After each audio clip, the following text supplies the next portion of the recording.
So I went ahead and started it up already. Sweet.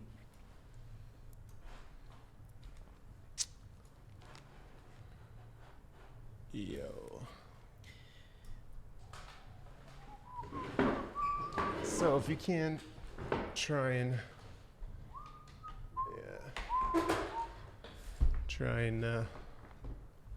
get in there. Oh, in the shot? Yeah, that's pretty good. It's cozy in here, you know? It's real cozy, real cozy. What's up, everybody? Who's here? Who's not? Checking in. We got Erik Otto here. Erik Otto. You guys might know him from the hotline that we did a few months back. Quite controversial. Erik he's an artist, a cyclist, and a friend of mine. We've known each other. How long have we known each other? A few years? We've known each other a while. Almost 10 years, let's just say that.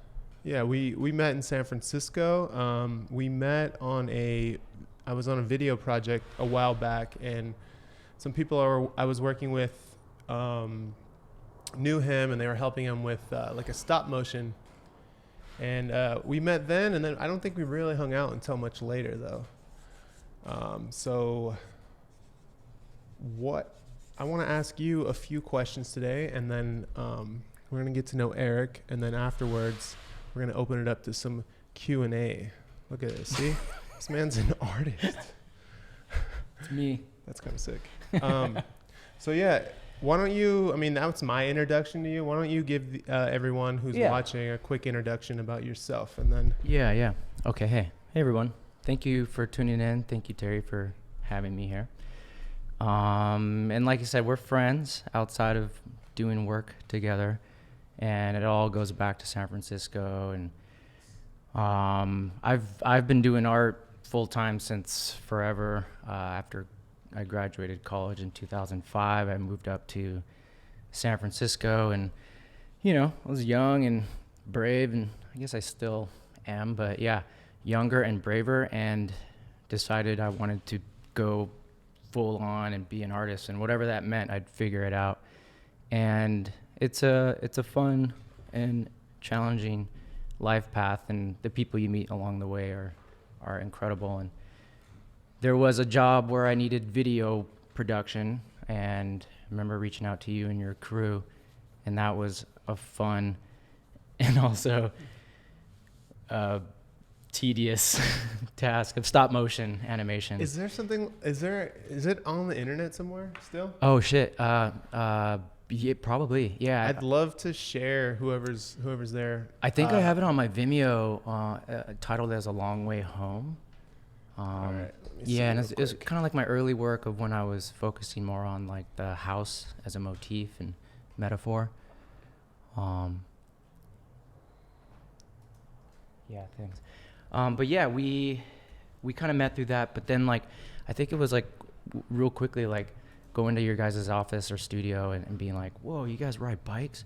I was like, I ride bikes too, and we're just sort of like how you meet most people, through mutual interest. Yeah, they're. Which one? The Rising Tides or? No, that one. The profile video. Sweet. Yeah. So to give you guys an idea of, I had a small hand in this. I didn't do, majority of the work was done by someone else. I was just kind of there assisting. So not taking credit for this video at all, but this is, I think that's it. I don't know. Okay. I mean, it might have clips of it. Yeah. Well, just so, you're not going to have any, this isn't it. It has parts of it. It's this one right here. Well, I'm going to pull it up in a second once we find out which one's the right one. I think it's this one, right? No. Oh my God. What video is it, man? It was this one. It has clips of it on that. I think it might be on Choose. We got to find it. All right. Well, anyways, continue. Anywho, real quick. Yeah. So, through the love of cycling, we hit it off, became friends. I think I got invited up to your guys' cabin on Tahoe, going snowboarding. That's right. We spent Wow, I totally forgot about that. We spent so much time. We used to rent a cabin every year in Tahoe and go snowboarding. We did it for like 4 or 5 seasons. Not only snowboard, but gamble. Yeah. I lost so much money every time I went, but it was fun. Yeah. I forgot all about that. That's so cool. Yeah, and you're right. We still didn't really start hanging out till much later. I don't know why that was. Maybe we were, I don't know. But yeah, that didn't come till later. I felt like it was actually right before you took off here. You know, is when we started hanging out more tough, I guess. And then you moved here afterwards. What? Yeah, man. I moved here. I guess it's going on 4. It's 3. It's 3 years. Going on 4. I keep telling everyone 5, but I just realized it's going on 4. It feels more than. And you moved here a year afterwards, right? Yeah. So I've been here 2.5. Yeah, and it was actually you and Brian Chu, whose room I was renting out back in SF, that kind of inspired me to finally do it. You know. Yeah. I had been considering it for a while. I think like most artists, you know, or most people, maybe. But I had a really good thing going in San Francisco. Although there were times where it was tough, and you know I had to kind of give up a lot, and then I got it all back, and then I went down to like Mexico a bunch, and after pretty much giving that I was practically living there, you know. I would stay there and come back to San Francisco when needed. And as soon as I was done with the project in SF, I would go back to Mexico City. It was cool. I don't know, maybe I was in both places. I was kind of all over for like 6 years. And then, I think after that, I got kind of exhausted of just being a nomad. And then like really buckled down into SF. And that was when like Tech 2.0 was full on. Like it was more than Twitter. It was like every other company was everywhere. And you know, it was cool. Like some of them were actually reaching out to me, and I was doing mural work, and finally had a chance to like pay off the debt really, and then save up money. And it was like kind of like a now or never. Like if I'm gonna go to New York, like this is my chance, you know. Yeah. So, kind of like it was hard, man. You know, grew up in the Bay Area, felt like super comfortable, very familiar, and I had, you know, built quite the network and you know, community around me. So to like kind of like turn and pivot and go and like, I don't know, leave the nest was kind of emotional. And it was like every emotion possible up until like actually doing it. And I guess, I don't know, but no regrets. It's like a leap of faith, right? It definitely is. It's what people say, and it's sort of like just leap and the net will appear kind of thing. Yeah. Like I had no idea, and I was completely freaking out, but you know, it sort of worked out. I got the video pulled up. This will give you guys an idea of like Erik's work. When I first met you, he was doing. I'm not gonna try to put it in words for anybody because I don't have the vocabulary to describe the work, but he was doing a lot of like wood work, and he still does, but this is like how I first saw Erik, and then I'll show you his website to give you guys an idea of what it looks like now, and then maybe Erik can put it into better words than I can. But here is a quick little Dun-dun-dun. Here's like the stop motion things that we were talking about. It's behind the scenes. Oh, it's even better. BTS, yeah. Adding the smoke, special effects. It's great. Yeah, we really went all out. So this is all stop motion. And I don't know if you've ever worked with stop motion. It's tedious. Super tedious. Yeah, and then all of a sudden you're like 2 hours into one shot and you like bump something too far. The whole shot's ruined. You got to start all over. Yeah, so he's doing all these little like wooden, they remind me of like birdhouses almost. They're like little tiny houses, all scraps of wood. Look at that. Yeah. Yeah, I mean, dude, my younger, scrappier years, 2005 to like 2012, like pretty much did solo shows in prominent spaces with $0 budget, just literally scouring dumpsters, Craigslist free section, letting people know like, hey, I need this, hey, I need that. And before you know it, your phone's getting blown up and you kind of got to drop what you're doing and go and pick it up. Or I'd carry like wood blocks and blocks. Like I didn't have a car. Like as soon as I moved to San Francisco, which is maybe a good point to bring up, like I got tired of dealing with parking, you know. So annoying. I mean, I would sleep in the car some nights because I just gave up, you know, and just was like, fuck it, I'll just park here and sleep in the car and wait till it's like sunrise and move it. And this was like in Tenderloin, you know. Yeah. But then I got nestled in the Mission, dropped the whole truck, and you know, just got around by foot. And I was like, I need a bike. So is that when you got into cycling?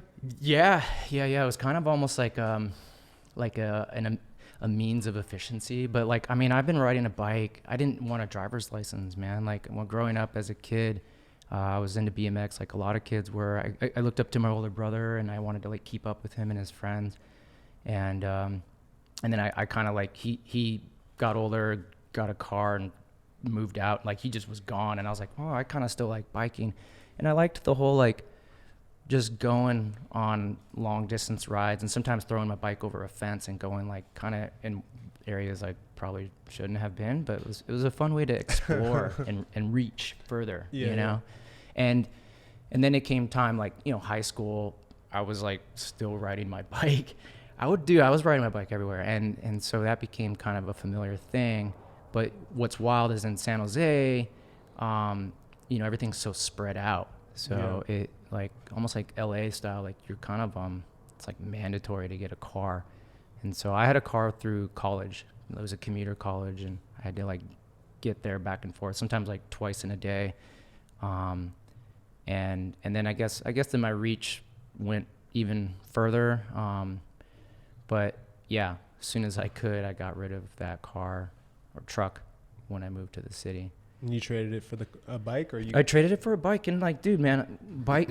The moment you do that, I'm telling you, people. I mean, I guess we're like preaching to like the choir. A lot of people ride bikes who are watching, probably, but it's like you don't need a car. Anyways. You know, like I mean, I guess there's certain times, certain cities, certain professions for sure.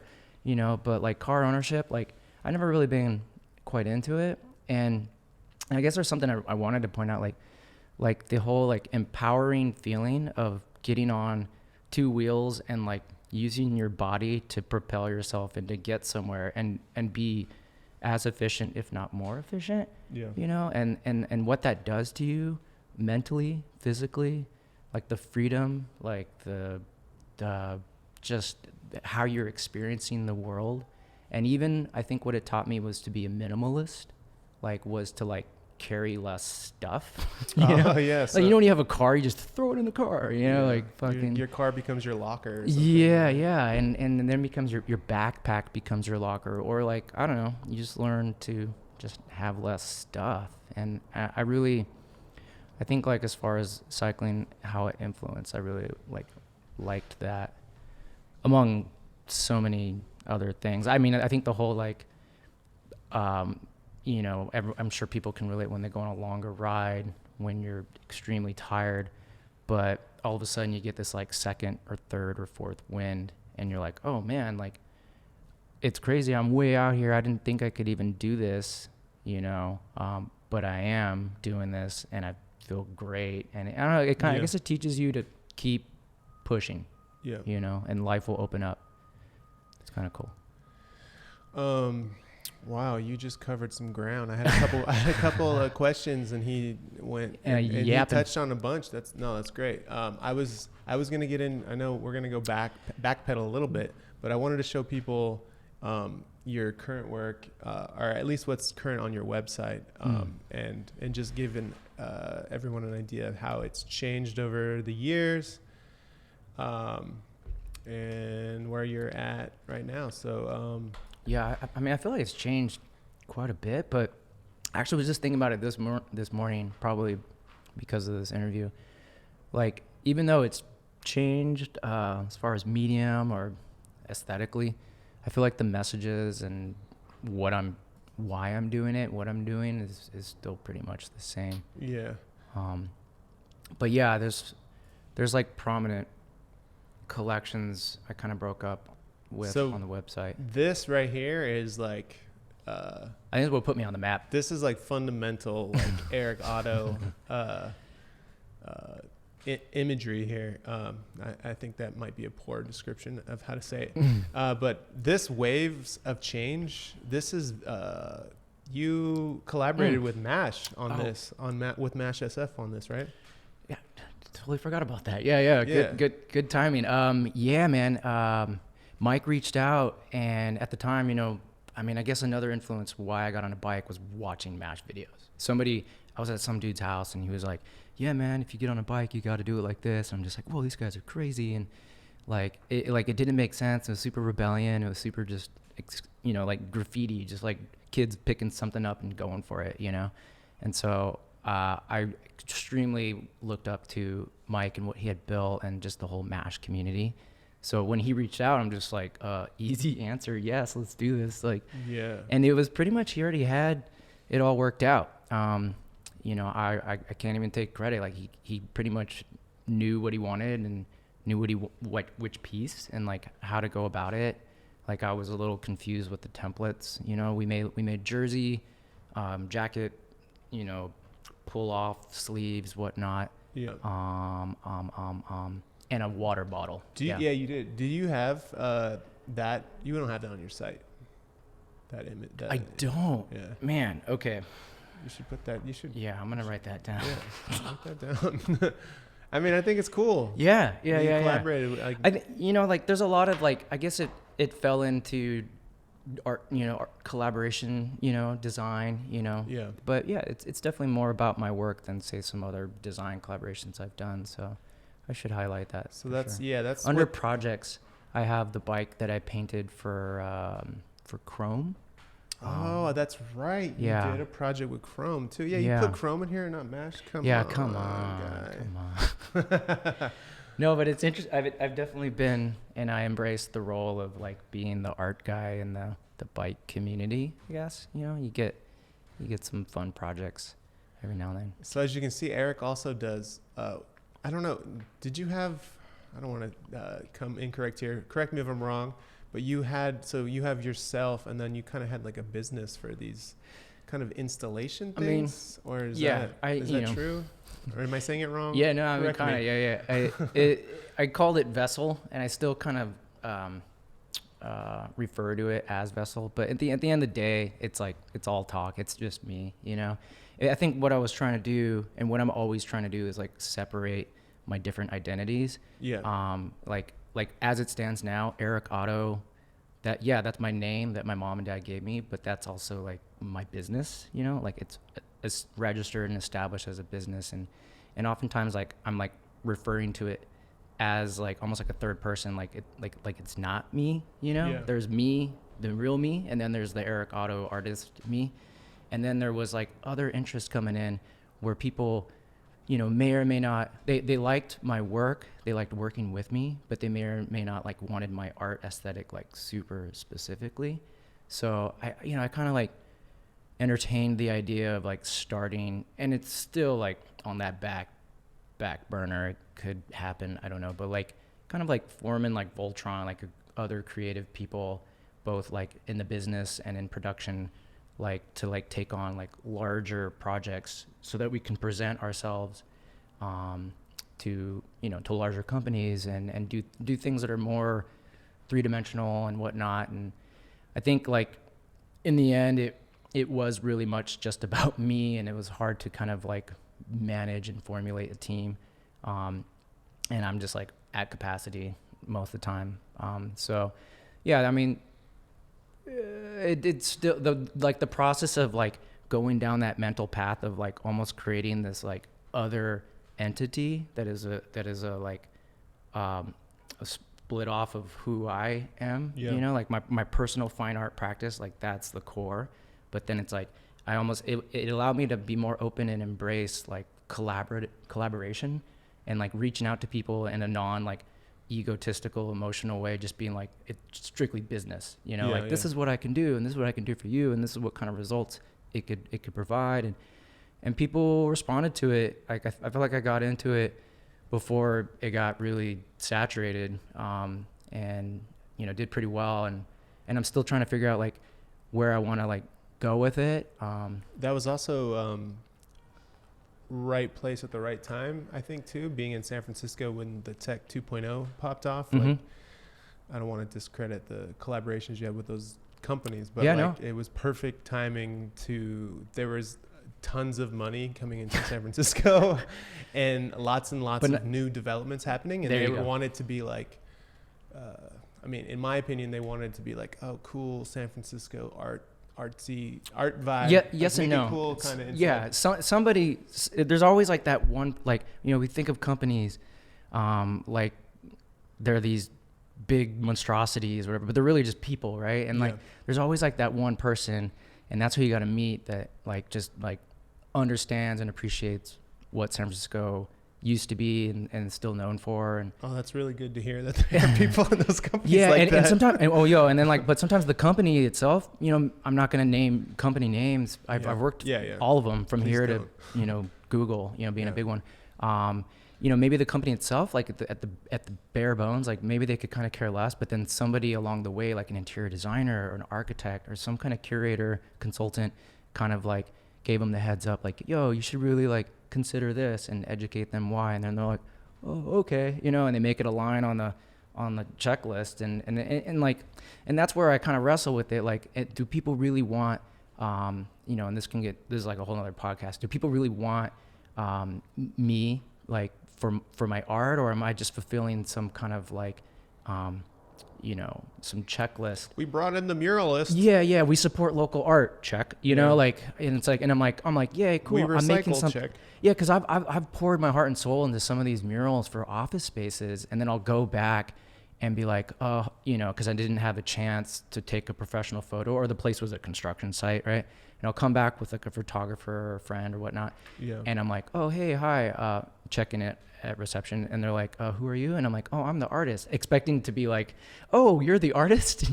They're like, who, what? And I'm like, yeah, anywho, see that like, 100-foot mural? That's me, And then still they're just like, hold on, I got to make a call, right? And then you finally get in, and this is just the reality, like you get in there and there's just people like walking about, and then like some guy will like, and I'm like just always fun and like trying to talk to people. Some guy will walk by and be like, hey, what's up, man? And you're like, do you like the mural? And he's like, mural? What mural? Oh yeah, this thing? Yeah, pretty cool. Oh my goodness. But hey, that's like you could roll that into like anything, even with my fine art. Like, you're doing it, you're trying to connect with as many people as possible. You're not going to connect with everybody in the world. It's just impossible. Yeah. But you connect with like that one or two person on such a deep level, like you're kind of like, it's a success, right? Yeah. So I'm not really making the art essentially for the company in a, I don't know, air quote thing. It's like, it's for those particular people and for the people that appreciate that shit. And it, no doubt, even if subconsciously, it's affecting their experience. Your environment shapes your experience, and I'm providing something different and fresh and inspiring. Like, there's no like, buy this. It's just like, this is art just to appreciate, So that's why, and boom, that's why I still do it. That's why I still do all of this. And I'm looking for work, by the way. No, without like deconstructing Erik's work too much, because I'm not an expert. He did have a show recently in New York, and I was out of town during it, but I got to catch up with him right before it closed and check it out. And I do remember this work currently that's up. Some of it was in the show. I did go to my Vimeo again. There's a little virtual walkthrough. Oh, okay. As I'll talk about it. Is this was just up? Yeah. Mm-hmm, yeah. Exactly. Yeah. Okay. I don't want to be wrong. Yeah. I was saying to you when I was there, I was like, hey, there were a couple pieces. I don't think they're up here actually. No, some of them are here. What? Where I looked at them and I was like, this stuff. You were like, yeah, I didn't think I was gonna make it into the show. I don't think it's on here actually. Oh. And I was like, well, I think I like that it's a new direction. Like it's a different direction. In my opinion, it felt like it was a different direction. And you were like, yeah, I didn't think it fit. And I was like, I like that it's here. Yeah. And I like that it's different. And you were like, well, and that's like a funny, yeah. I know which ones you're talking about too. I'm not going to even like direct you to it. But yeah, like something about like the way I work, I'm definitely like interested in the process and the materials. And it's not that I don't know if it's like, I don't know, I'm like always trying to like push the medium and like explore like, like that was cool. Like, but what else can I do, you know? Yeah. And I've seen artists where they get like an early success, like they get like a certain kind of formula, right, if you will. And then they just kind of like, they just keep hitting that same formula and they like ride it out and people like love it. And like, and then, you do something long enough, people like they're like, oh, that's a so-and-so, painting, and maybe I'm so deep in it, it's hard to tell, like, but one thing I do know is I'm constantly trying to reinvent the wheel, it's both, it has a blessing and a curse. Like I feel like it adds more work, but like if say one painting was successful by working and layering in a certain method, like I'll just reverse that method on the next one. And if it's a failure, it's a failure. And more often than not, it's like another great painting. But like, I'm like, there's just no rhyme or reason, like it's every body of work I'm trying to come up with just new ways to make stuff. So, and I guess what it does is it inspires even more ways and it just kind of keeps things moving forward. But sometimes I just kind of want to like, kind of hit cruise control on some of it, just like, all right, this is like that thing I do. I mean, if anything, I like circles, right? Yeah. That has become the reoccurring subject matter that people are like, oh yeah, that, or hopefully like, yeah. I don't mind when I was called the guy who paints houses, I was like, I guess because it sounds weird. Oh, is it the guy that paints houses? Like, you picture me like painting houses. I need a little touch up. Yeah, I need my touch up in my kitchen. I was like, I don't want to be the guy that paints houses. And then like I got into circles and that's like a whole nother long story. I kind of stumbled upon it and it just felt right. And I'm okay if people will be like, oh, Erik, Otto, the guy that paints circles, the guy that likes circles. I'm like, yeah, that's me. I like circles. Circles are awesome. So I guess there's always like, that is the constraint. That's the design constraint, if any. But even that, I like in some of the work in the recent show, I tried to like almost recede or depart even further from the circle being such like a prominent thing. Yeah. And you did this installation right here. Oh yeah, dude. This was that was a quick like walkthrough of a solo show he just had. It was on Canal. I don't know how interesting this all is, but like, with that show basically was 1 year of work. Like I remember like having a moment. I write a lot. I meditate. And even riding a bike is good on the psyche. And it since moving to New York, like things haven't come easy for sure. No matter how successful I was built up somewhere else, like unplugging and plugging in here, like can't find the outlet, I'm just like, okay, running out of battery, like it's like trying to like almost reinvent again in a different way, like how I present myself. Like, I don't know, just, it's like, I'm like metamorphosing, like straight up, like real shit. Like my old self is shedding while my new self is like kind of coming to life. And sometimes painful, sometimes it's beautiful. It's like everything, but it just takes time.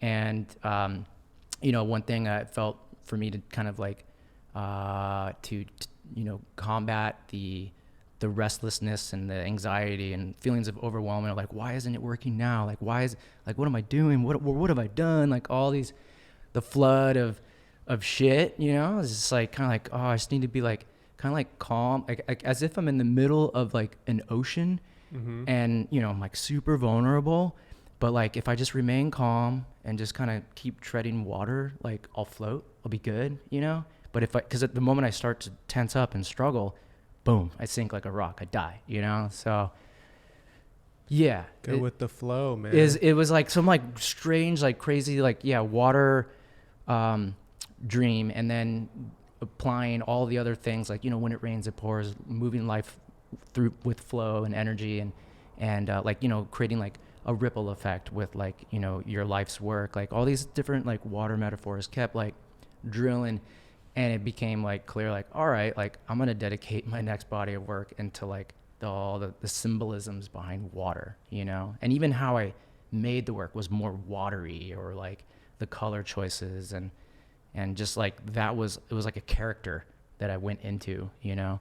And it was 9 months of actual painting, 3 days a week. It was 26 paintings, 4 sculptures, and then the immersive installation that kind of came together after I got the space on Canal. And yeah, none of that would have been possible. The installation would not have been possible without like a team of people, obviously. Yeah, you guys work some long hours, dude. Yeah, like it went from like 10 to 12 to 14 to like the last day was a 22-hour work day. I was getting the updates. I think I was sleeping, or Dude. no, I was in Russia at the time, and I was getting updates, and I was like, why are they still up?" Yeah, dude, I haven't worked a 22-hour. I don't think I've ever. I don't know. Even in college, like definitely pulled all-nighters, and I'm like, let's go, you know, just like drink Red Bull. Like it's different when you're older, though, you know. Like my body was completely like breaking down and getting shaky, but like I was still like robot, like I was still getting shit done, you know. So I'm like, all right, well, if I can keep doing this, and then, you know, I don't know, it was like a marathon, if you will. I mean, some of it was dumb, like maybe I should have scaled back at a certain point, but once you're all in on something, like there's like no way to get through it but like through it, you know. You committed, you got to do it, and fuck it. You know, like, and 3 days later I was back to fine, you know, like I just needed some sleep and I was all good. So it was incredible. It was incredible. And I learned so much, and I'm still, it's wild, man. I'm still like learning new shit from that experience. Yeah. And I think there's something really beautiful with like when you really put yourself out there and people around you can just feel it. You don't have to even tell them. They can just feel it. And then like, they're like showing up, you know, like wanting to help. And I was so humbled and floored by the support that I didn't even know I had, you know? So, yeah. Sorry I wasn't around, man. I helped you break down though. You would have, yeah. No, breakdown was huge, man. And I know you would have helped. Like, I already know. So. To circle back into talking about a little bit of cycling here, you mentioned, I thought you were going to segue into it. When you mentioned like how you ride a bike, it's kind of like meditation and it helps you through things. And I just want to know, like, how does cycling help or inspire your work, or does your work inspire your cycling? Like, are they connected, or? Yeah.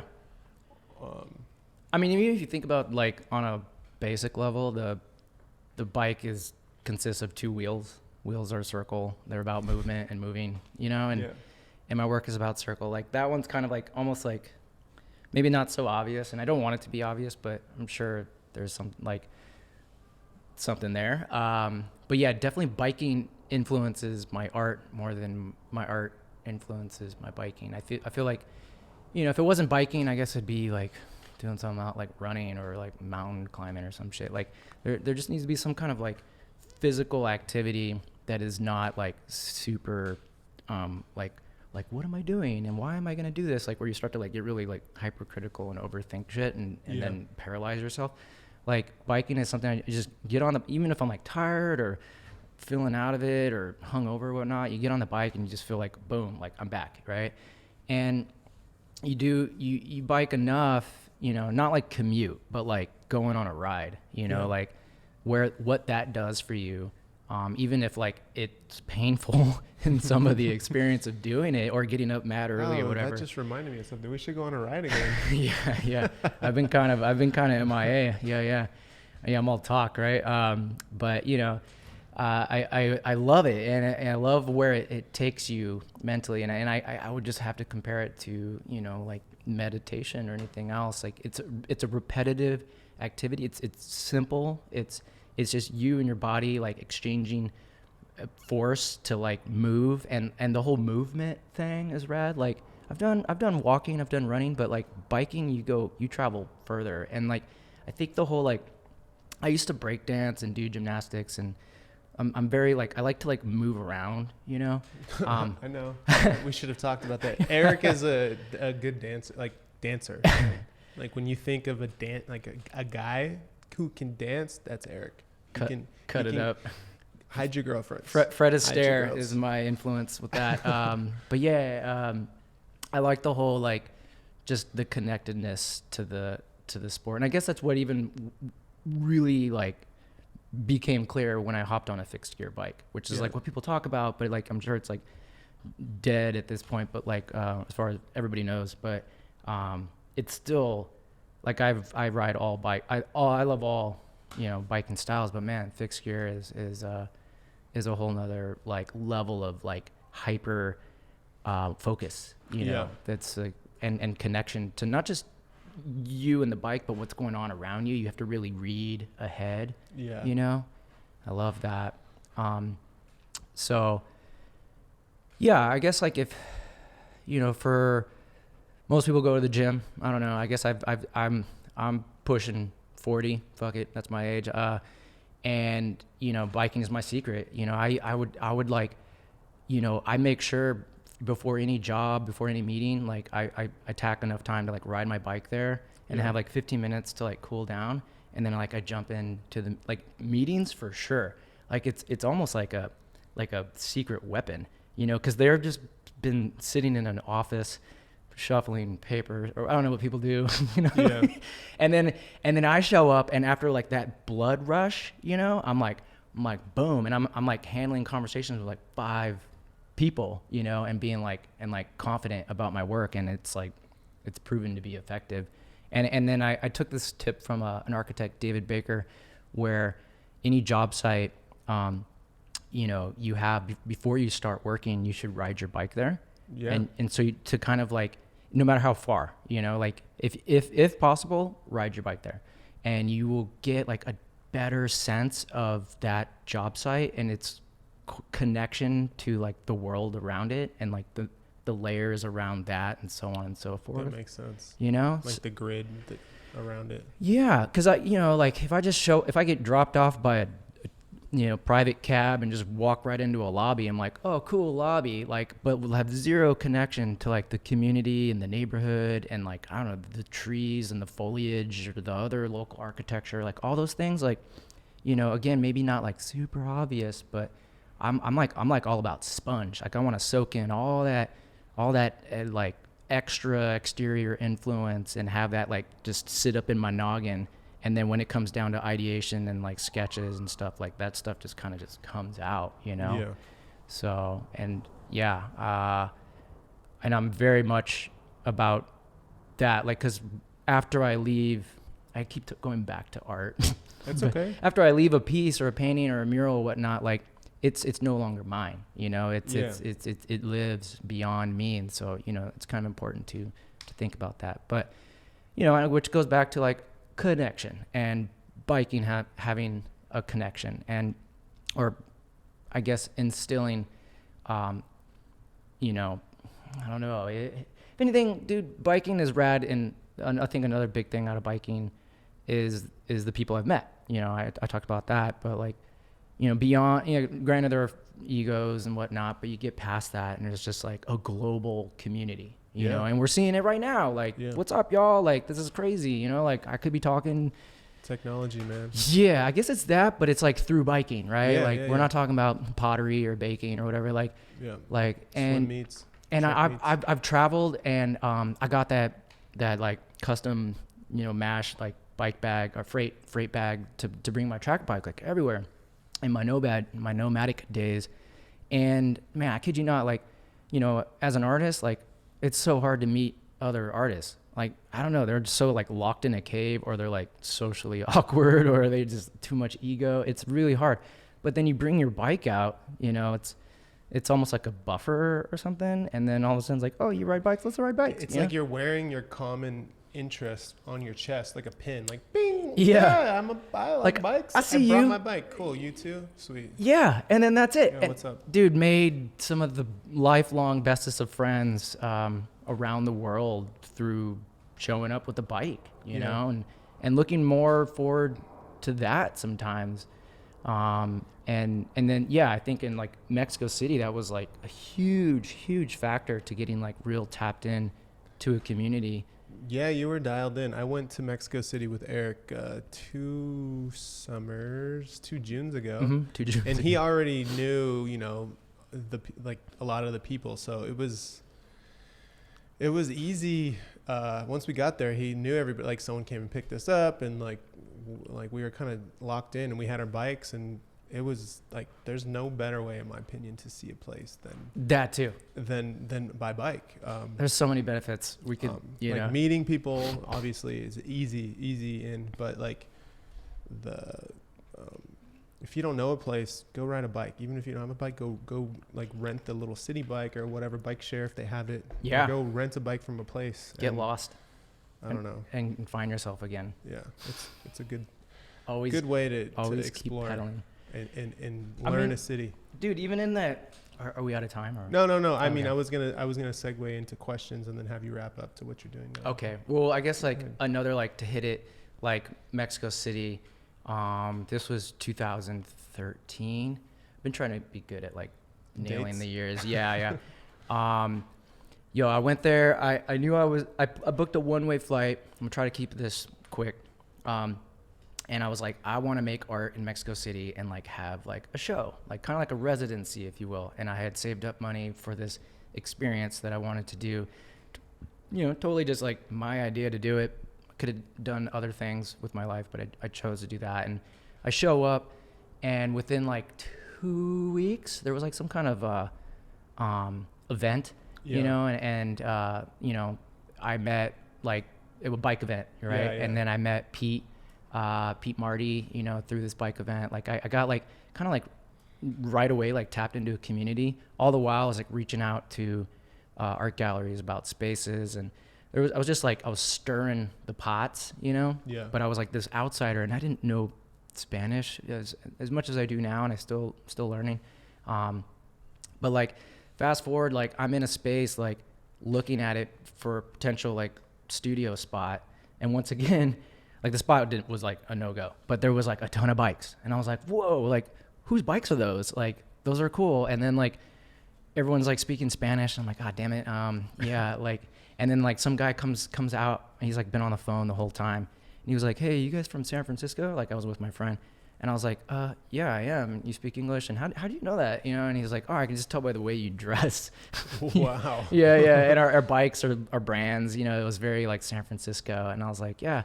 And then he's like, why are you here? And I'm like, looking for a studio. And he's like, oh, I know a guy, like meet him here at this spot at 3, yada, yada. Yeah. I meet that guy. The connection guy is no longer around. And now I'm just literally going down like connections, and it's all through bikes. Yeah. And I'm chasing these dudes, Oscar and, damn, I'm blanking the name. Please don't be watching the video. Sergio. Yeah, I'm chasing these dudes around, and we're checking out other spots. And, again, like it was like Goldilocks. Oh, this one's too big, or this one's too small. And then it was finally like, oh, this one's just right. And these dudes, the best food by it. these dudes, I was still kind of unclear. I'm just chasing these guys around, like running through red lights in Mexico City, which is a whole nother deal than running a red light out here. But everyone runs the lights in Mexico City. Yeah, the cars. That's what's kind of like, it's a whole nother deal. But yeah, it's actually quite safer to be more aggressive out there. Or not aggressive, but you get what I'm saying. Yeah. And found a dope spot, and then I was like, so what's up? Like, what is going on? And homies were like, dude, here's the keys. You can do whatever you want. What? I was like, whatever? He was like, yeah, man, you can knock the wall down. You can cut a hole in the floor. I was like, you got to be kidding me. So like, boom, there I was with less than 4 weeks in through like, I want to say bikes and like a little bit of like reaching out. Yeah. I found myself it was like a 4-bedroom abandoned apartment in this larger building in the Roma Norte, which is now like the hip spot, to do whatever I wanted. And I made an art residency for 5 months. I lived and I worked and I made shit all from materials sourced locally, all by bike, all by pure just gusto, and and then made it happen and like painted the walls, had an event. Like it was incredible. It was like I remember the actual opening itself, just looking out and being like, this is crazy. Like I did this, like this is so surreal. Like, yeah. And that moment, like forever, like shaped my life, like just what is possible and what, anything's possible. The cycling community. Yeah, and like I'm trying to find And like the taking the leap. the in the cycling overlapping, community. the taking the leap, but like just keep pedaling, like even Yeah. though you're tired, just keep going. Like you know, you get over that mountain, and there's like a I've fucking. seen you get off your bike and walk.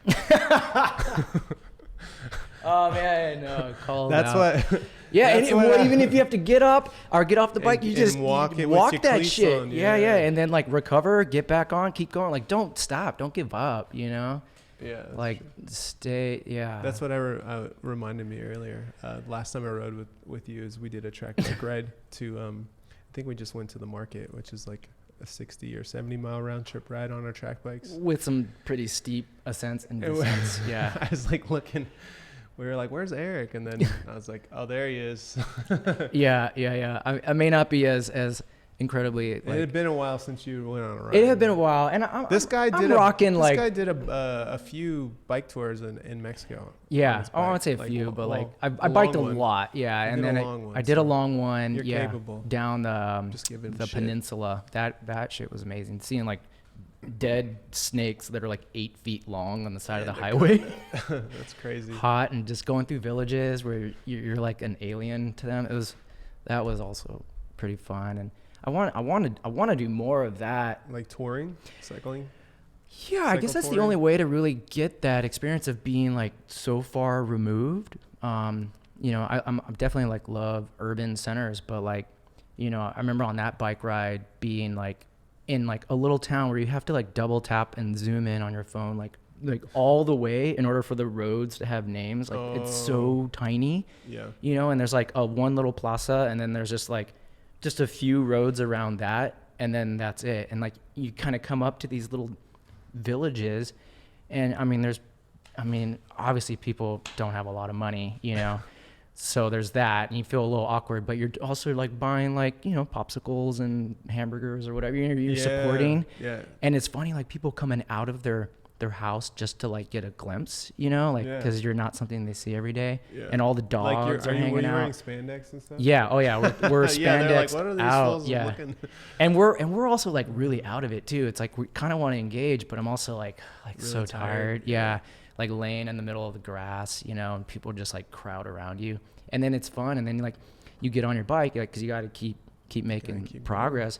And then as you taking off, like the kids will start to kind of like come out and follow you. And then the dogs will start running out after you. Try to bite you. And then there's that one dog that like goes a little further than the other dogs. And then it stops. Like they just know there's like this invisible, like we don't go past this line, you know? Yeah. And then you go past that into the threshold and back into the jungle or wherever you're at, you know?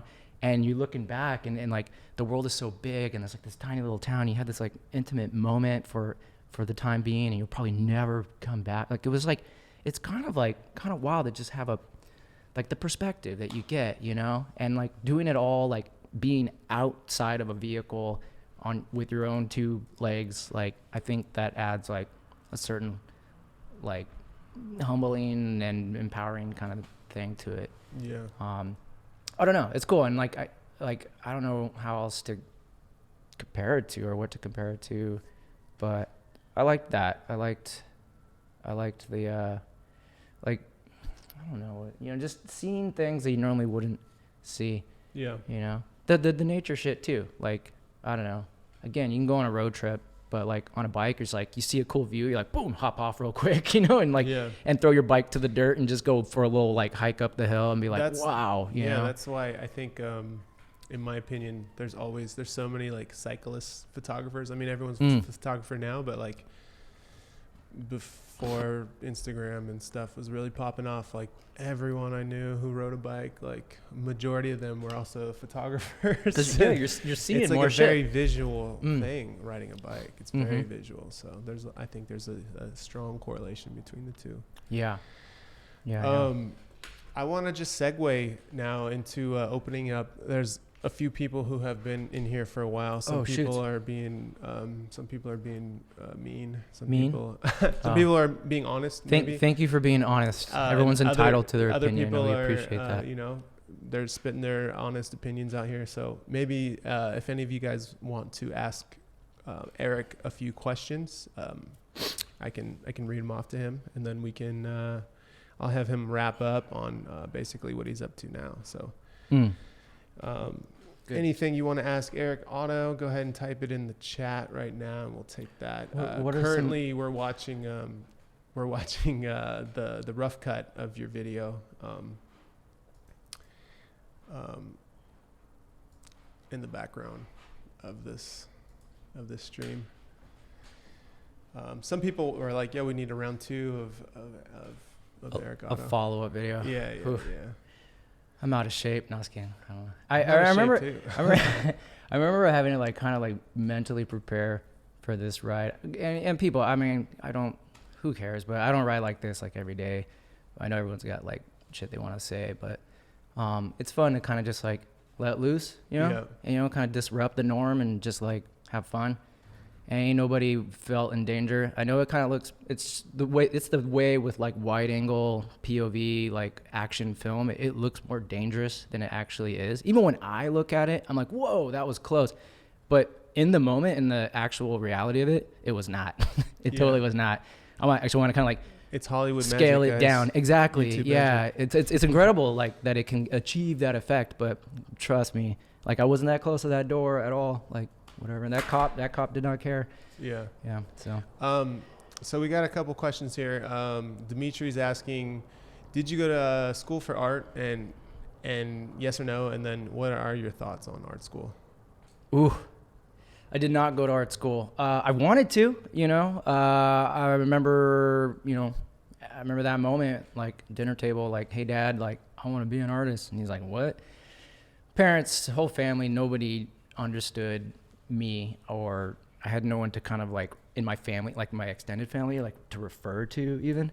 So the concept of like wanting to take art as a career path was just like so foreign. So mom's was like, yeah, do what you love. Dad was like, make money, which is cool. Like I kind of found a balance, in the end. But yeah, art school was like out of the question because of the expense at the time. Yeah. And like I'm thankful that I went to college in general. Excuse me. I went to a public state university, San Jose State, for illustration. It was a very like rigorous program, like practically a minimum of 5 years to even like get through it all. Heavy workload plus outside shit. So that changed my life. I think like the one thing I could say about art school is like, is it, be choosy? They're really expensive, and it's like, is it really worth it to like spend that kind of money and go out into the professional world with like that big debt like looming over you right from the start, when you're like you kind of needed to float for a while and like figure shit out. Like I know I did, and like I was like dirt poor like for many moons, and I'd make work, I'd sell work, but I was just scraping by, like trying to like figure it out, like navigate, and like where do I fit in, and how do I turn this into like bread and money and whatnot. Yeah. And that just takes time, and I don't have any kind of like, I don't know, again, there was like no real guidance and stuff. So I don't know. I think art school works, and like it provides some dope connections. That's one thing like I feel like I not lack, but it's just like it's different in the fine art world. It's all about like what school you went to. Like, oh, I went to whatever. I'm not even gonna mention any shit. Like, but like those they like click. They like work together. It's like alumnus style, and I get it. That's what people do. We hook up our friends and whatnot. So I don't know. It has its pluses and minuses. I think a lot can be. There's some incredibly talented artists that never went to school at all. Like completely self-taught. But that's also like a fraction as well. Like it's different for everybody. Everyone's experience is different in life. And I don't know. Like I think like having some kind of like artistic foundation. Like I was already making work outside of college, and then I decided to go to college, and I think it ramped up like my seriousness, Yeah. So it can be good. Just careful on the money part. Don't want to be in debt. Yeah. Yeah. Did I answer that? Yeah. I feel like I just you gave a long explanation on your you gave all your thoughts on art school. I gave the thoughts. You wanted thoughts. Thank you for the question. Assassin Banana Gamer wants to know the fastest way to stop on fixed. Oh yeah. It's like it's almost like a 3-in-1 thing. Definitely your body weight has to shift. You almost kind of got to like pull your weight back a little bit and then like strengthen your upper body. And then obviously like you can like lock in, but depending on weather and like the baldness of your tire, like even like an abrupt skid you might still like go like 10 to 15 feet.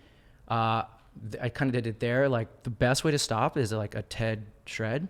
That's what I was going to say. With a 90-degree pivot. Yeah. Like I can literally within 4 feet, like if a grandma just walks out without looking between two cars and I'm booking, like I can like literally crank, and I've cranked it sideways with like so much angle on the bike to where you're digging. And I don't know, the rest of practice, because saying that I'm like, oh yeah, but it's kind of hard to do. And definitely there's like terrain, like are you pinched, do you have room? There's different like methods. Obviously just going around things is like the best method, like kind of just flowing, you know. Yep. But if you have to, sometimes you have to stop, and it's a combination of I'm things. a fan of the shit, man. I mean, if you have to just jump off the bike, you know, like I can do that now too. So, Deja Vu Rehearsal wants to know your favorite type of bike to ride. I think you've already answered this. You can give it the. Yeah. I mean, like I've been on other bikes. I guess like to go further with it, like I mean, track bikes, the simplicity, the minimalist sort of like the very like clear power exchange that's going on with your body and the bike makes sense to me. But then there's like different kinds of track bikes, you know, like steel versus aluminum, carbon fiber. I've been on an aluminum one. Man, I felt like like Fergus's old bike. He sold that to me, and I was like taking that to like Marin Headlands for like on a weekly more or so basis. And I felt like I was like racing a Ferrari. Like it was just so feathery and like twitchy, and like it was incredible. I was almost going like too fast. You know? Like they're just so stiff. Cutting the wind. Yeah. It's the stiffness in the frame. Yeah. It took me a while to get used to it, and then I like kind of like fell in love with it. It was like a drug, you know. But like I don't know, man, steel is real. Like I've been on, this is a Chris Six's old frame, and the frame I had before was a Bianchi Pista. It's like, you know, kind of classic. It's got like enough weight, but it's still light, and I don't know. If you all got all the components dialed in, and you know, and you start to become like real like one with the bike, like I guess it doesn't matter what kind of bike it is, it just feels right. Yeah.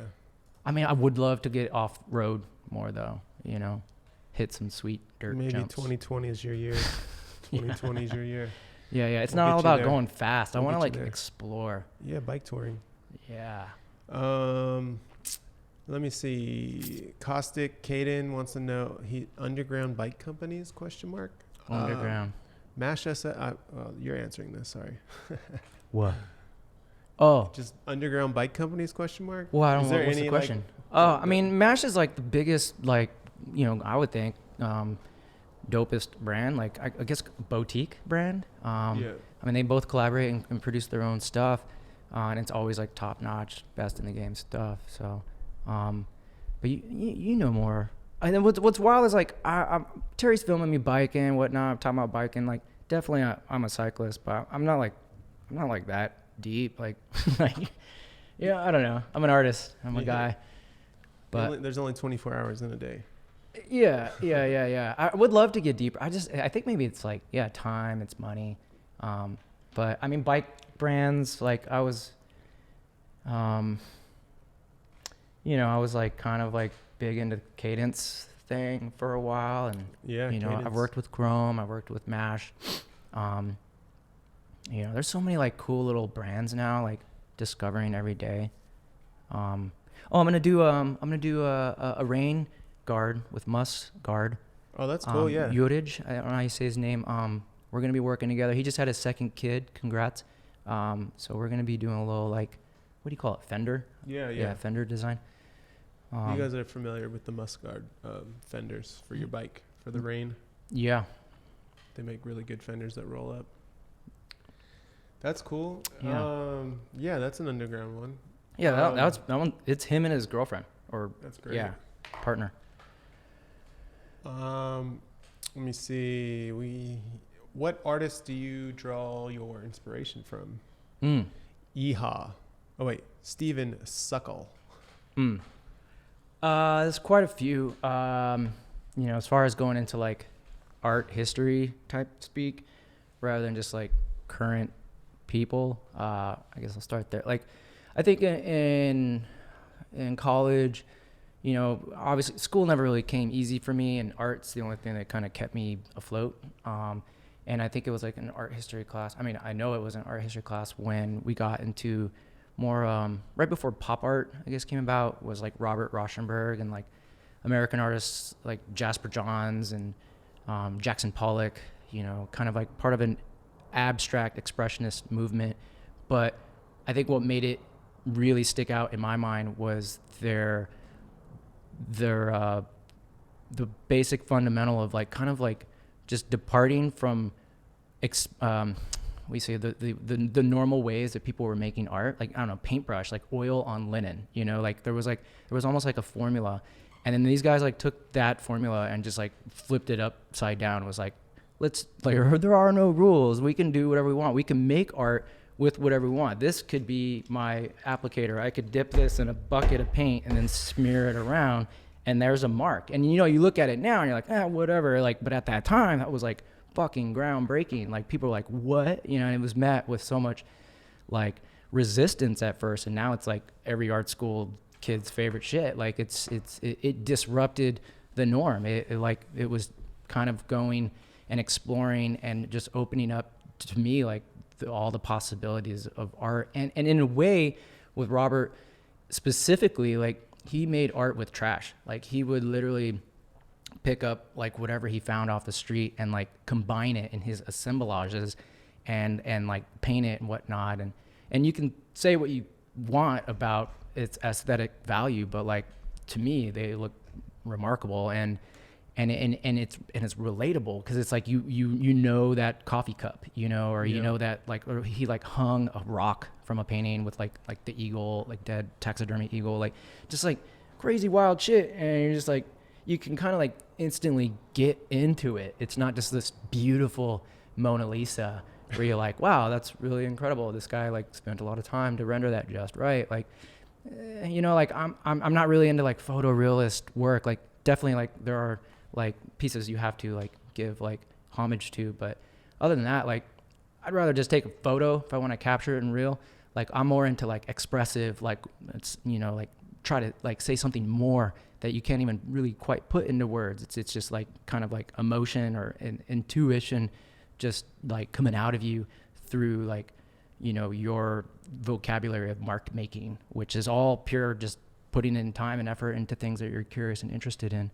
And that particular movement of work, all the ABEX, abstract expressionist like artists from America at that time, and it's a very American thing too, like the rebellion nature of it, like that like was like boom, like I want to do this, Yeah. And then it like, but at the same time I was doing graffiti and like doing work that was like unsanctioned or whatever, and so there's an influence from being around like graffiti and that kind of like community, and now I'm here and I'm still into those same kind of art movements. Like, I don't really like doing like specific people, but I think like in San Francisco, like a legend that everyone mentions would be Barry McGee. Yeah. I grew up in, coming to SF in the 90s and seeing his twist tags and then going to the MoMA and I think it was like high school, and like on a freaking high school field trip and shit. And we were coming up and we weren't even supposed to look at that. We were going somewhere else in the museum. I left the class. I trailed back. I was like, oh my God, what is this? And the whole class just kept walking. And I stood there. I like sat on the ground and just was like observing every little like detail of his like massive installation at that time. And so, I don't know, I was always looking at stuff like Futura like, guys that were just doing things that were just like, I'd never seen it before, and this is before the internet. So like discovery of stuff was like so profound. You're like, oh my God, this is incredible, and if you didn't see it at that time, you would never see it. Oh man. But I just like people who are fucking like exploring, experimenting, or curious, and like, like making the most of the medium, like pushing that shit, like, like not getting comfortable, so I don't know. That's a broad answer, but it is what it is. I hate that term. It is what it is. Let me see. Where were we? Yeehaw wants to know if you paint bikes on commission. I guess. I think the whole painting bike is like, it has to just, like the chrome bike that I painted, it arrived to me primed and like raw and primed, like just ready to take paint. Like a canvas. Yeah. And then I just put it up on the bike stand and just like went for it. So it was easy. And then I just rewrapped it and gave it back to them. And then they clear coated it and made it like a bike, you know? Yeah. That was sick. Like if it was that kind of process, sure, but I'm definitely not gonna like strip down paint. You're not into like the I'm not into the heavy chemical, I just don't have a studio for that. And even I don't even have a spray booth like that. This was back in San Francisco where I had like an outdoor area, and I just blasted the fan and let all the neighbors smell it. Man, I love that studio. But it's not impossible. But the one thing I could maybe even work in, like, Dustin Klein did it too, like with paintbrush kind of style, like red and bean spray paint. Yeah. I probably would more intricate. Both. Yeah, it's not impossible. I would. Pardon the NY ambulance in the background. Yeah. Brooklyn. Sweet. Let me take one more. Let's see. IRURI says, what's your favorite color? And the Lords, capital Lords, say hi. Oh, okay. Are we talking about like the Lord's graffiti crew? The Lord. I don't know. Okay. Favorite color. I always feel cheesy when I say favorite color because it's like, oh, like I don't want to pick which kid I love the most, but like I mean blue is tight, and I mean obviously like my work has a lot of blue, and like waves was like an obvious like, oh, I should paint blue like the ocean. But blue, like on a color spectrum, you can stretch, like I don't even know if most artists even know this, whatever, but with the color blue as a pigment, as a value, or whatever, and you can stretch that shit to go pretty far. Like a very light blue to a very dark blue is a lot different than a very light red to a very dark red. Like there's more depth in blue to where it can kind of go like so many different directions and high and low key. That's interesting. I'd like to know the science behind that. And then like blue is like a color that came after all the other colors were like, I don't even want to say invented, but recognized by human eye. Like people, there was no blue, like there was no word for blue. There was like blue, like I don't know what year. I mean, this is like long ago, but man was like one day, like, oh, whoa, ocean is blue, like sky is blue. Like, like blue is like, it's almost like invisible. It's in everything, but it's like even in our skin tone. Like if I'm mixing, like if I was gonna paint you, I would mix in some blue. It's just an interesting color like that, and how it affects you psychologically. It's associated with like melancholy, but also like chill and calm. Hospitals, banks. That's why all blue. Financial institutions are blue corporate, logos. Always because it makes you feel safe. Yeah. And I think that's like something I'm trying to do with not the bank shit, but like trying to be a bank. No, I want people to feel good and calm and chill and safe, like seek refuge, I guess, in a way. Like I want my artwork to like come off like good. So, I've worked with red. I don't really mess with yellow, green's cool, but I like blue, and if it was a second color, it ain't a color, but black, it's a tint, it's not a color. But black is cool. Black and white, well, light versus paint, whole nother thing. Yeah, colors are cool. Benjamin's, I think he asked this earlier, we might have missed it. So- Benjamin's asking, what are your themes? You mentioned change, but in your words, what are the meanings, themes, and values? Yeah. Okay, let me go deep with this one. Excuse me. No, I mean, yeah, I think like change is definitely inevitable. It's happening around us all the time. Even us as human beings are like physically changing constantly. And I find something kind of like overwhelmingly awe-inspiring and incredible about like just how everything, like there's like air is just less dense than body, and we're all just like moving particles and whatnot. Anywho, that gets real stoner talk real quick, but like the idea of like being open and embracing change, right? Yeah. It's easier said than done, and we all know like we should do it, to better ourselves. You need to grow, and sometimes to grow you got to let go of one thing or ideal and like to be open to like something new. And so like I really meditate and reflect on like things that are happening in my life that I'm in control of, and things that I'm not in control of, things that are happening like to other people's lives or elsewhere in the world. It all kind of is connected too, which is kind of wild, but like, just kind of being open to change, and like how that makes you feel, like emotionally, like if you really listen, like those are the kind of things like I'll write about, and from there like visuals will start to appear, and like even they're just like gestural, those are the things I'm kind of like trying to expand on. Yeah.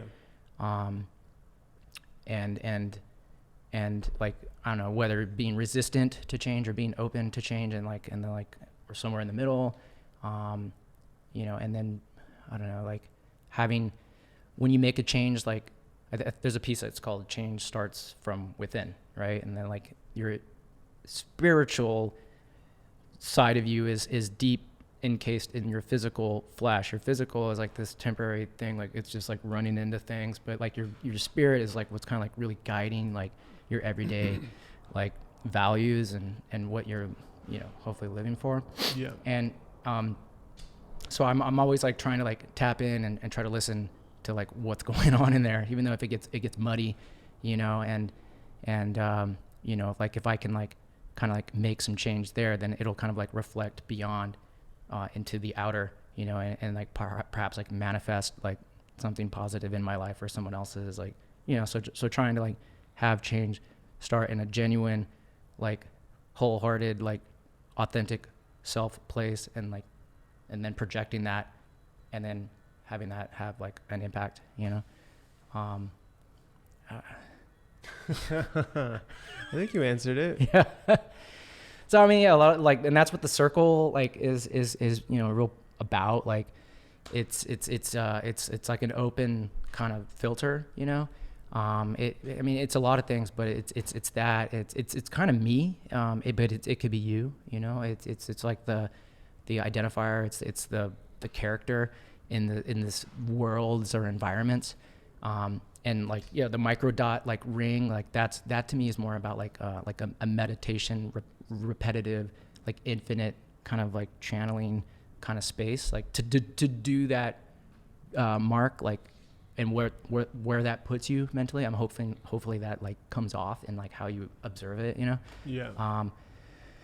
And I mean, sometimes the circles are, I don't know, you could just be like the sun or the moon, like just something like a natural reference. I'm constantly like kind of referring to like, for finding similarities in like the natural world, and how that you can apply that to like, dealing with like stress or a crisis in your physical world. I think there's something interesting. There's a ton of interesting things there. We're so out of touch with nature, Yeah. I'm such a tree hugger. Like, it's like as soon as I get like in the woods, I'm like, oh yeah, it all makes sense, like I get it now, so and I feel like, yeah. And it's funny, like I actually don't like I'm actually quite fearful of the ocean. I had a near drowning experience when I was a kid, which wasn't in an ocean, it was in a lake, which makes more sense because lakes have no salt, you know, like, and I'm like sticks. So I just like sank. But like in the ocean, it's just crazy. It's so powerful. But like that's what I love about it too. You know, it's just so like massive. You know, that's why I respect it. I don't know why I mentioned that, but like yeah, like it's such a huge, like overall like the movement. I think that's like a big thing, in my work and in my life. You know, yeah. I think there's like a lot more I could say, but I think it's very wise to respect the ocean. Don't turn your back on the ocean. Well, he was talking about like like the like what's the change, what the work's about. Yeah. I think that's gonna be it for the questions. But like hold on, quick like, which goes back to the Waves, the show, Life in New York, and I got a credit. You know, it's my friend's dad who said this. I remember I was like at a point, which we all get, like, you know, when you like maybe put your effort into something and then your expectations start to kind of build and you're like, yeah, if I just do this, it's going to be like really good. And this is like early on. And then like, I remember I did it. I did the project. And then afterwards I was like, man, like kind of feeling like drained and like, what do I do now? Like, where do I turn my energy to? Like, do I keep pushing or do I pull back? And I remember talking to him and like barely knew the guy, but like a wise old mentor, you know, he was talking about like, you know, trying to find like a rhythm, you know, and like a rhythm, like the city, you know, or wherever your life, your thoughts can be like busy and jumbly and scattery. And if you try to keep up, like it's just, you'll spin out, you know? And he was talking about like trying to find like a rhythm within that and relax in that rhythm, you know, relaxing in the rhythm of the city, relax in the rhythm of life, you know? And I thought that was like so incredible. Years later, I'm still writing that out like quite a bit. And again, how that applies to like biking and how it applies to like water references and just life philosophies that I adhere to and that, you know, inspire the work that I do. Boom. Yo, thank you guys for the questions. Yeah, I really appreciate it, guys. You guys, I know I get chattery. Hopefully I answered things appropriately or not even appropriately. I thumbed through the questions and skipped a few. I'm sorry for those, the ones I skipped. And really, like, dude, that's rad. You guys are tuning in. It's like, I don't know. I should be at work, you know, like. Yeah, maybe some people are at work right now. Yeah, thank you for playing hooky or like distracting yourself by hanging out with us. That's rad.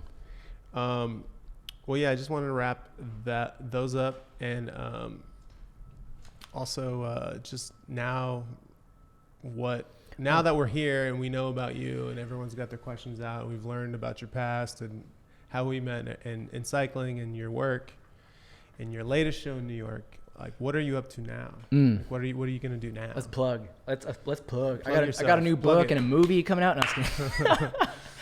No, but I am working on, so like after painting so much work for the last show, a part of me felt like I'm not tapped out, but there's no need to kind of keep doing the same thing, you know? I went on a week getaway with the family. It was incredibly needed. And when I came back, I was like, dipping back into my mess of a life that I left. And I was like, I need to like reorganize. And like in the process of reorganizing, I was like reorganizing my thoughts.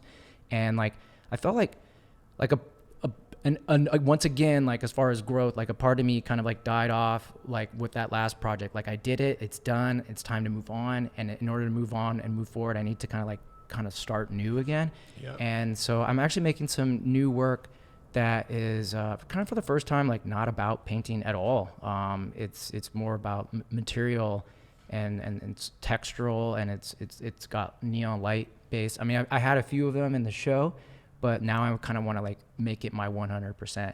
And maybe in a way, taking a complete break from painting altogether. I've been kind of like considering that, like, and then maybe revisiting it later after I've done this other thing for a while. So I'm kind of like flipping it up, switching up, learning some new shit. There's a lot of like research. There's a lot of like making something and being like, oh, well, that didn't work. You know, like I'm like understanding like water ratio to like cement and mortar and like adding sand or no sand. Like I'm just like getting into like sculptural stuff and like bumping along the road, like getting frustrated and not understanding why, but it's because I'm like my brain is like getting twisted and I'm learning that my studio may or may not be adequate for the type of work that I'm doing, but I'm just trying to like make it work, you know? And so I set out repurposing some material that I had left over from the show, and I found a ton of like just raw like plaster and mortar type cement like in the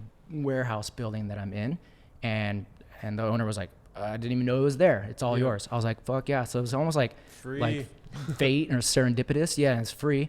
And and it just buckets and water from there. And I've just been like making 8 new pieces that each will have like, they're all about like kind of hitting like a hard place, rock bottom, if you will, like for some, but like, you know, just like a harsh exterior, warm interior, a rugged terrain, but like contrasted by this like fragility and like cleanliness of the neon light, kind of like, you know, swiftly like moving through these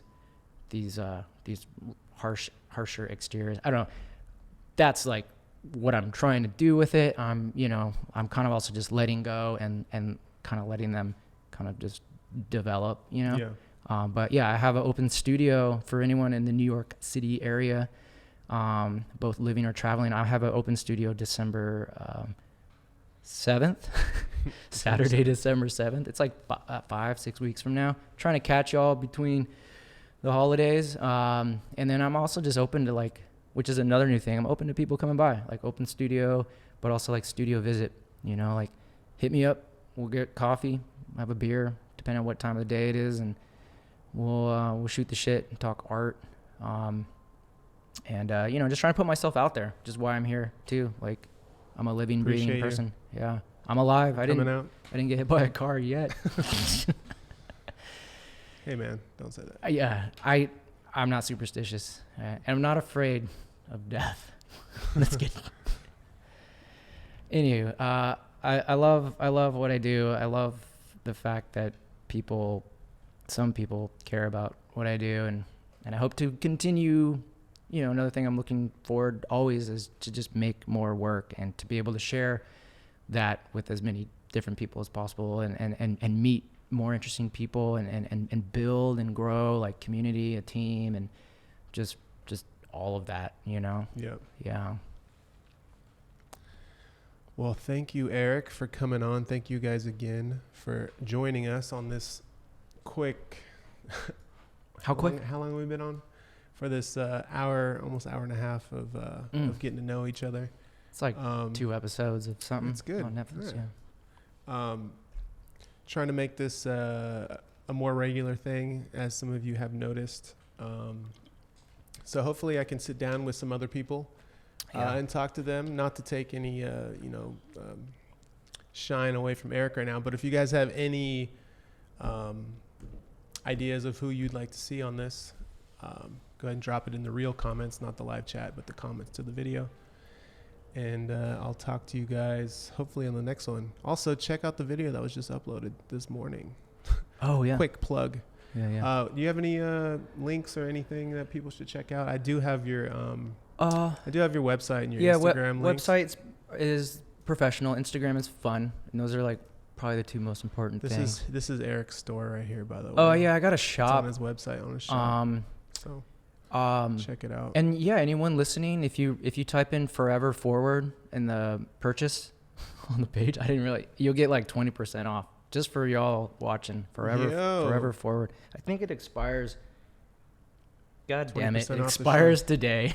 Oh, he planned that. I'll set it up, but yeah, midnight tonight. That's funny. Yeah, wow. But yeah, like I'm trying to make more stuff too, like affordable options, like prints and merchandise and stuff. You know, we'll see. Like I don't want to go too nuts, but you know, like I see y'all out there, both on the gram and wherever people have been asking. And fine art itself is expensive, and so I get it. Yeah. But yeah, just go to Instagram, follow along, please. I'm not telling you, but it would be cool if you did. Word. Thank you guys again. And stay safe out there, and we'll see you soon. Thanks Yep. for tuning in again. We appreciate you.